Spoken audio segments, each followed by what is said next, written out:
കേരളത്തെ കടക്കണിയിൽ കൊണ്ട് ചെന്നെത്തിച്ച് മുച്ചൂടും മുടിച്ചിട്ടും സഖാക്കളുടെ പുകഴ്ത്തുപാട്ടിൽ പിടിച്ചു നിൽക്കുകയാണ് കേരളത്തിന്റെ മുഖ്യമന്ത്രി പിണറായി വിജയൻ.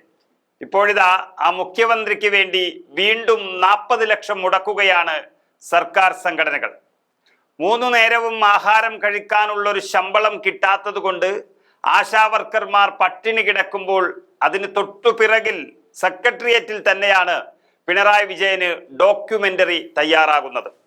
എല്ലാ നന്മകളുടെയും കാരണഭൂതനായും ചെങ്കടിക്ക് കാവലായി ചെങ്കനൽ പോലെയുള്ള ഒരാളാണെന്നും പാടിത്തകർത്തതിൻ്റെ കനൽ കെട്ടടങ്ങുന്നതിന് മുൻപ് തന്നെ ഏകദേശം 1/2 കോടിയോളം രൂപ മുടക്കി വീണ്ടും ഡോക്യുമെന്ററി തയ്യാറാവുകയാണ്.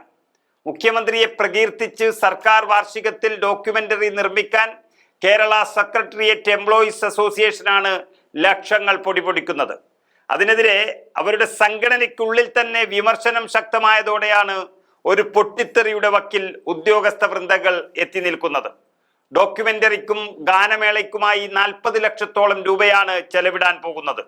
സംഘടനാ കാര്യങ്ങൾക്കായി അംഗങ്ങളിൽ നിന്നും പിരിച്ച വാർഷിക ഫീസ് അതുപയോഗിച്ച് നേതൃത്വം ധൂർത്ത് നടത്തുന്നുവെന്ന പരസ്യമായ ഒരു എതിർപ്പ് എല്ലാവരും രേഖപ്പെടുത്തിയതോടെ മുഖ്യമന്ത്രിയുടെ ഓഫീസും സംഘങ്ങളുമാണ് ഈ ഡോക്യുമെന്ററിക്കായി നിർബന്ധം പിടിക്കുന്നത് എന്ന സത്യമാണ് തെളിഞ്ഞു വരുന്നത്. മുഖ്യന്റെ മൗനാനുവാദത്തോടെയാണ് ഇപ്പോൾ ആത്മപ്രശംസക്കും പണം നൽകുന്നത് എന്ന കാര്യം പുറത്തു വന്നിരിക്കുന്നു. ഉദ്യോഗസ്ഥ തലത്തിലെ ചില വമ്പന്മാർ മുഖ്യമന്ത്രിയെ സുഖിപ്പിക്കാൻ ചെയ്യുന്നതാണിതെന്നും ശമ്പളം നൽകാൻ പോലും പണമില്ലാത്തപ്പോൾ ഈ ധൂർത്ത് ആവശ്യമില്ലായിരുന്നു എന്നും സെക്രട്ടേറിയറ്റിൽ നിന്നും വിമർശനമുയരുകയാണ്. എന്നാൽ സംഘടനയിലെ തർക്കത്തിന്റെ പേരിൽ പാർട്ടി അന്വേഷണവും നടപടിയും തുടങ്ങിയിരിക്കെ അതിൽ നിന്നും രക്ഷപ്പെടാനും മുഖ്യമന്ത്രിയെ പ്രീണിപ്പിക്കാനും ശ്രമിക്കുകയാണ് ചില ഉദ്യോഗസ്ഥ നേതാക്കൾ എന്നാണ് അറിയുന്നത്. അതിന് മുഖ്യമന്ത്രിയുടെ ഓഫീസിന്റെ പൂർണ്ണമായ പിന്തുണയും ലഭിക്കുന്നു. മുഖ്യമന്ത്രിയെ പങ്കെടുപ്പിച്ചുകൊണ്ട് 21-ാം തീയതിയാണ് ഡോക്യുമെന്ററി പ്രകാശനവും ഗാനമേളയും നിശ്ചയിച്ചിരിക്കുന്നത്. റാപ്പർ വേടനെ എത്തിക്കാനാണ് ഇവരുടെ ശ്രമം. സ്പോൺസർമാരുടെ സഹായവും അതിനായി തേടിക്കഴിഞ്ഞു. സംഘടനയിലെ ചില പ്രധാന ഭാരവാഹികൾ ഏതാനും മാസങ്ങൾക്കുള്ളിൽ വിരമിക്കുകയാണ്.